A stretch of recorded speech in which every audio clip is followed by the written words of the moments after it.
Hi guys, welcome back to our channel. It's Zach and Laura here, and today we're going to talk about our cultural shock in each other's country. So stay tuned.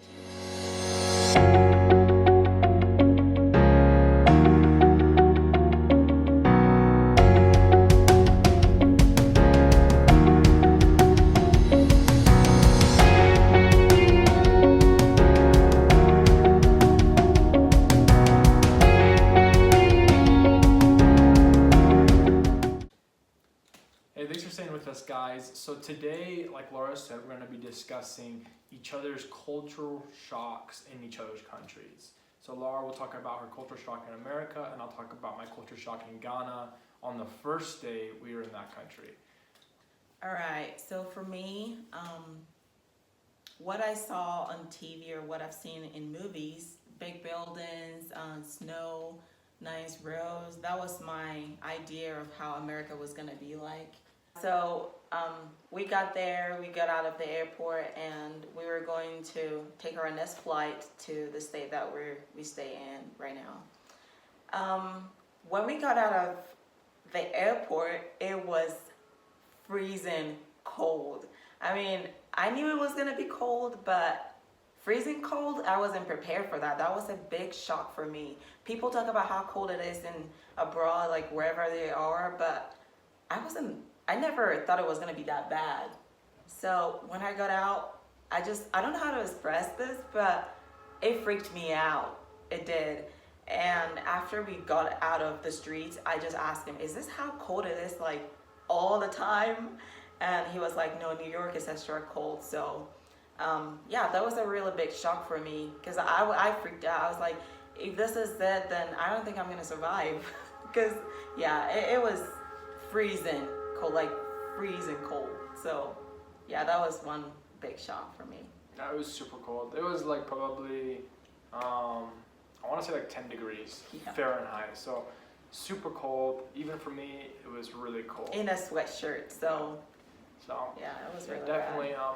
So for me, I did not have the luxury of being with Laura on my first time in Ghana. I went there for a service trip, so I was in Ghana alone. My first initial thoughts, though, I flew into the Accra airport. We got out of the airplane. We went through like some screening, stuff like that. Nothing crazy. Security was super low key compared to like American or other international airports, which was really interesting. But we went through that, and then when we got out, definitely could feel the humidity, but wasn't anything too bad. Like I've been to other super humid countries, so nothing crazy. The thing that was strange was there was a lot of aquaba, stuff like that, from the people trying to get your bags so that they can get some money off of you. Before we got there, they had warned us, like, don't let anyone take your bags, don't pay anyone to take your bags, just take your own bags. So I didn't do that. We got out. It was just a normal airport, taxis, cars, people meeting their loved ones and everything like that. So that was super cool. I did go, and then I went and got in another little airplane headed to Kumasi Airport. This is where it got kind of interesting. The airplane there was like a bush plane. That's what we consider a bush plane in America. It still has propellers, like the propellers. And I was like, what the heck? Like, everything's jet engined nowadays. So when I saw actual propellers, I was like, we're in trouble. And I was with quite a few other Americans as well. And so the plane started up, and you could tell it was like shaking, like, you're like, okay, well, whatever. Did it freak you out? No, it didn't freak me out, but everybody fell asleep, and I was the only one still awake. But I flew a lot, so I wasn't really scared, but it was just kind of like, well, alrighty, here it goes. So we got to Kumasi, and Kumasi's where kind of that culture shock set in. For those of you who don't know, Accra, especially airport region, is very nice. You got skyscrapers, you have big buildings, billboards. But when you get to Kumasi, the airport, yeah, there's nothing around there. Nothing. It's just fields. You get out. It's a tiny airport. You get to airport roundabout, and you're in Kumasi, and that's the Ghana that I know. I spent all of my time in the Kumasi and above areas. I never spent my service time down in Accra or those nicer areas. Don't get me wrong, Kumasi has nice places. Oh yeah, it does. But I was not able to be a part of those nice places.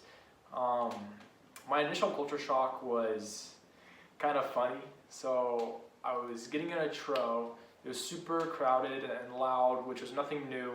Kind of New York has that. Black Friday shopping has that, if you guys know. So nothing crazy. The thing that hit me though was there's just some naked dude. He was a madman. He was just a naked dude walking in the street, and I was sitting there like, okay, well, that's a little weird, but the Sprinter I got in was an old one because I was going to a bush area called Impriso, and it's in the mountains, but I look down and I can see the road beneath my feet. There's like a hole. Oh, the gutters? No, there was a hole in the tro, on the floor of the tro. Mm-hmm. And I was sitting there, I was like, the frick, is this thing gonna like fall out from under me? I'm gonna like hit the road and tear my feet off? I can promise you that might be the nicest tro you got. Definitely wasn't. There was most tros are actually really decent. They're new tros. But this one, it was a bush tro, so it's what you expected. Yeah. But I wasn't really hit too hard by anything. I mean, you were going to Africa, so. Yeah, so I was expecting, a different, like I looked up YouTube videos. It's really similar to Mexico, honestly. Mm-hmm. Really similar, so nothing too crazy, and I love my time there. So. My next cultural shock is how welcoming people are.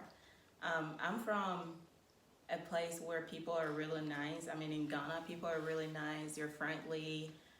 But hugging and getting to know each other by asking questions about them and stuff is not something we really do in Ghana. In Ghana, it's more like, what's your name?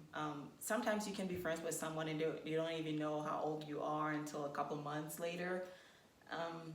So when I got here, the first people I meet obviously were Zach's family. So I got hugged by his mom and dad, and it was nice. I felt welcomed. And later on, we had dinner. Like in Ghana, I don't know, maybe some people sit by the table to eat, but most of the majority just like either take their food to their room, sit in the chair by themselves while their parents serve them. But here we sat for the first time, we sat by a table as a family to eat. And then they started asking questions about me. I understood that they wanted to know me, but it was a little bit of too much for me because I'm not used to talking about just myself or like, or answering questions about myself. I wasn't used to that. The next time I met their friends, like his family's friends, and it was the same thing. Hey, we've heard a lot about you, hugging me and, asking questions. So it was a little bit somehow nice to know that people care and want to know you, and somehow nervous like, oh, what's going on here? So yeah, it was just something. At first it was weird, but now that I think about it, it was actually nice because now everyone knows me, not just because my name is Laura. They actually know a little bit about me. So yeah, that's really nice. Yeah, that's definitely something that I noticed as well. Yeah. Here we're just taught to always be respectful and try to get to know people, mainly because one of the things we were talking about earlier was school. The way you're brought up for Ghana, your class, you're with that same class all the way until you graduate in high school. Like it's like I start, unless I change the school that I go to, the people you start with, the same class that you're in, you go all the way till junior high, and then maybe in senior high you go to separate schools, so you could go to the same school. Like for me, I went to the same senior high with like 3 of my classmates from junior high, so there isn't much of getting to know different people at the same time. It's like knowing the same people you've known from childhood all over again. Yeah. So but at least you go from like pre-K to like all the way to junior high, which is a long time. That's like what, 8 years, something like that, 9 years.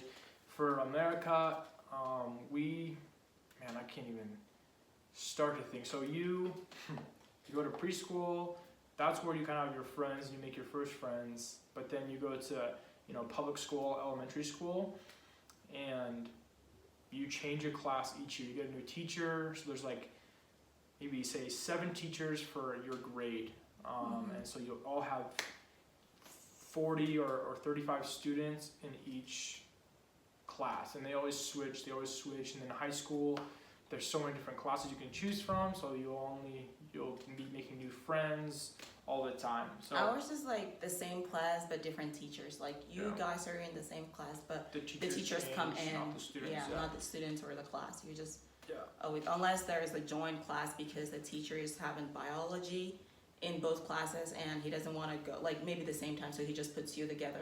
But that's like a one-time thing. So and it definitely depends on your social status. So if you're like an introvert or extrovert, obviously it's going to be different. I know a lot of Ghanaians who have tons of friends and who just socialize, but it just depends. But we're talking strictly on school basis. Yeah, like I'm a really bubbly person, but it's about the people that I know really, like the people I've known for a long time.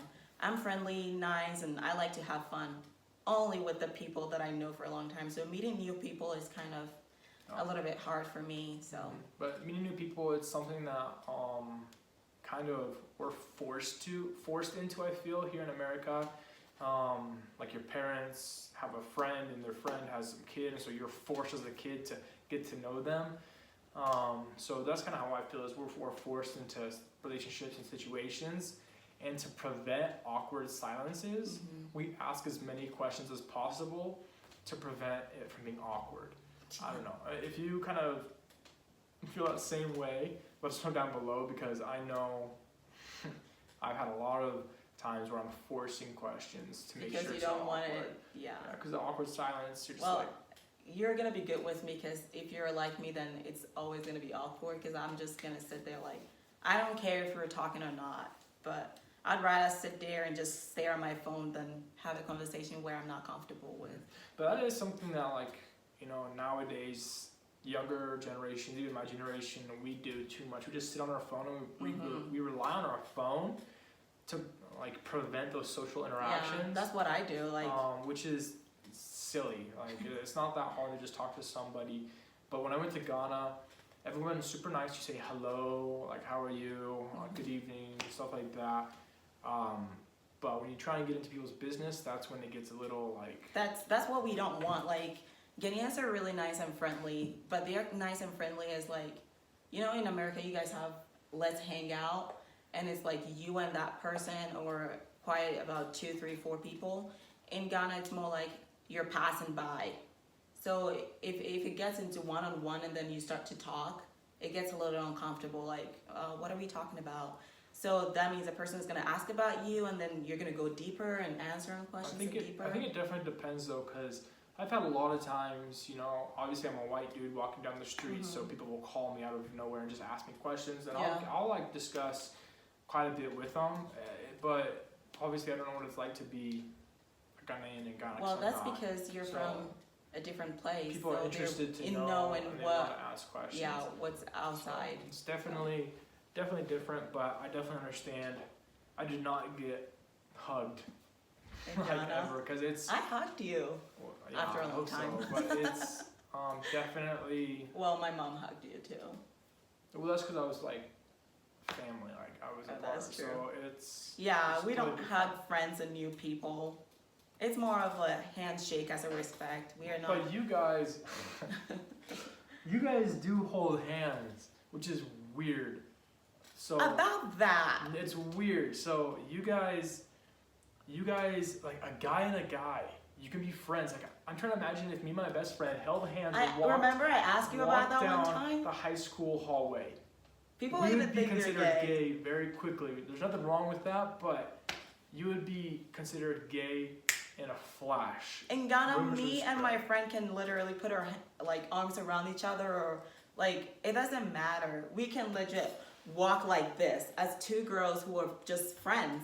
And it's Girls so is- okay. But girls is different. In America, if you're a girl doing that, it's different because girls are more touchy-feely. But if you have a guy who's just like this with his bro, like, hey, like, sitting at lunch, like, I would legit be with some older guy named men who were, you know, It's just friendship. 30 or 40, 20. That is how our I'm friendship just works. sitting there, we're just sitting there at dinner, and they reach over and hold my hand, and I'm sitting there like, What's wrong with these two? wait, what impression am I giving off to you? Like, it was super. So that was actually probably my biggest shock of all in Ghana. I was like, sorry, I'm not gay, bud.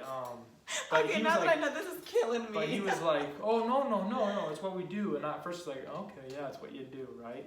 But it is what they do. I know. Yeah, it's if you go to Ghana and you're a guy or a girl and you make friends with someone and they're being too close, it's not because they might be, you have to ask, but mostly it's not because they're gay. Like, that's how we are. We are really, once we get to know someone and we're friends with them, we're really free, comfortable, and But close with them. So. if you're a guy and a girl and you're holding hands, then they're gonna think you're hooking Oh up. yeah, that way then they're gonna think definitely something is going on. They'll think you're hooking up. Even if it's your brother and there is no resemblance in like the facial resemblance, like if my brother and I are walking holding hands or around each other, people are gonna know we're brothers because we really do look alike. But if you don't and you're holding hands, once it's a guy and a girl, people are gonna think you guys are together. So Yeah. So any like PDA at all is kind of forbidden, like, especially when you're younger. It's definitely changing, but I do know that a lot of the kids, because I knew a lot of the kids, they would always try and hide or keep their relationships a secret. Because it's kind of a big thing here. You guys are allowed to date when you're like Yeah. 16, 15, 16. You can go on dates. Well, that's You not, hold- that's not how America is. So for like America, dating is totally different. I had a girlfriend when I was in kindergarten when I had my first girlfriend, and my parents thought it was cute.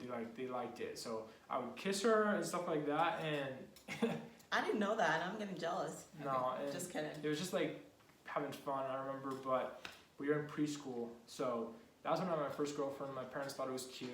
How old are you? Preschool, so 4, 5, 4 or Mm. 5. But all throughout junior high, high school, elementary school, everyone had girlfriends they were dating and stuff Yeah. like that. And people's parents knew about it. I did hide quite a few of my relationships from my parents, but Now they know. that's definitely different. Yeah. You can definitely walk around the store holding hands or hugging or kissing. and Kissing nobody's gonna care. around. Yeah. In Ghana, you can't do that. Like, my sister is like 23 years old and she's still not really allowed to. I'm sure she's allowed to date. Like, my dad and my mom and my dad are pretty cool about, as long as they know the person. But you're limited to some extent. Like, not the hugging and kissing thing. You can't do that. And though she's 23, she's still kind of limited to some relationship status. But And that comes Yeah. to the next thing, like respect. Respect for elders in Ghana is way up here, like way. It's really up important. Here. You have to you don't have to earn respect at all in Ghana. If you're older, you the got respect it. is due, and that's something that has really drastically decreased in America. Even myself, like, unless you're like a senior citizen, Mhm. I give you my respect because you're old and I respect The your authority. situation. But I'm not gonna take commands or anything from somebody Just I don't someone know. because you're Even if you're an older. old person, I'm not gonna take a command from you, unless you have my respect or if you're my boss, obviously. Yeah. Respect is something that has to be earned in America. Respect is just given in Ghana. In Ghana, like, even if your sibling is like 2 or 3 years older than you can't just call them by their names. But in America, I at first it was so awkward. I didn't know what to call my mother-in-law, my father-in-law. Like, I know my other in-laws were calling them Valerie and Darren, but because of where I'm from, it was a little weird for me. Like, how should I call them? Like, you know. But here, you can just call people by their names, regardless of how old they are than you. But in Ghana, even if the age difference is like 2, 3 years old, you either have to call them ma'am, brother, sister, like before your name. You can't just go on and say. So Zach's siblings were calling him Zach, and I thought that was okay because it's them, it's America, you know. But then I still couldn't come and call my brother Mike. I couldn't do it. That's the funniest part, because here as siblings, we fight, we call each other like idiots, stuff like that. Like that's how it is. Like I cannot. we have nicknames for each that. other like crazy. At least in my family, we have nicknames for everybody, and there's no more respect for the oldest brother as there is the younger. It's just the same amount, and we just all kind of revolve like that. Yeah. And so, yeah, it's true. Like Laura, her brother's name is Mike, but she never called him Mike. She always calls him brother Mike. Kofi or brother Mike. And Yeah. I'm like, My sister is 3 years older than me, but we're still like, we're really comfortable with each other, so we call each other by names, which is okay. But my brother is like really older than me, and though he doesn't care, because Zach calls him Mike, right? You call him Mike. mm-hmm. Yeah, and he understands that because he knows that's what or how he's brought up. But me calling him Mike is a little bit weird. Yeah. I just can't bring myself to do that. For one of my biggest culture shocks, this was actually my biggest. I was just sitting there. It was within my first week of being in Ghana, and this lady had a baby, and the baby was crying like crazy. So we're like, "You want to go ahead and feed him? He's hungry." She's like, "Okay," and she just she straight out pulls her breast out in front of us and starts feeding the baby. Now this is before all the free the nipple type of stuff that's going on here in America, but still I was baffled. I was like trying to talk to her, but I kind of couldn't, you know. You don't know what your limit is. I was 18, so you know it's kind of awkward, and yeah. So that was crazy, because here in America we have rooms, nursing rooms. People, if they do it in public, they have to put a whole cloth over them. You know, that's just something that I came to respect over time. Like, wow, you guys are super comfortable with your bodies. You don't really care. I did realize being fat there is actually good. If you're fat, people it's good. People think it's good because you're taking care of yourself, and so when you're skinny, it's like, what are you stressing over? Are you sick? Like things like that. But once you're fat, heavy, whatever, it's just like, oh, dang, that's like you got money, kind of a rich type thing. So that's definitely one of my bigger cultures. Did you ever see people with just clots around? Oh, definitely, all the time. Like, obviously, there was situations that I would be in where there would just be girls in like the cloths, and so like it was bathing outside, not outside, but like bath outside in Ghana is pretty common in most areas, and sometimes people just right after coming out of the shower. So let's say their shower is outside the house, so they have to walk all the way from that shower room into the room or the apartment or their house, and they just have like a cloth around them. And then your neighbor would just say hi, and so they would stop and just talk to their neighbors with a cloth around them, with a lot of people passing by. And it's so common that no one cares. No one is just gonna stand and watch them. Like, yeah, it's almost like here, if you just take your towel and you put your towel around you, like, that's pretty awkward. Like, definitely, like for me, it wasn't a big deal, because like in high school and stuff like that, you do shower in the locker rooms and stuff like that. But just kind of out in public, it's just the culture and nothing crazy. Yeah. So, all right, guys. Well, that's it for today's culture shock video. If there's anything you feel like we missed or that you have a different opinion on, comment it down below. We'd love to hear from you, and we'll definitely reply to you. Just because we love talking about, difference and similarities. We love both countries. There are so many things or memories or things that we like to talk about. So, and that brings us to our next video that we'll be coming out with here soon, which is the similarities between the U.S. and Ghana. A lot of people are always complaining about, structural things, traffic, roads. So we're gonna bring you kind of the secrets and the things that you aren't really hearing about. from those other YouTube videos. Yeah, so Stay tuned. if you guys like this video, give us a thumbs up, subscribe to our channel, hit the notification button so you'll be notified every time we upload a video, and stay safe.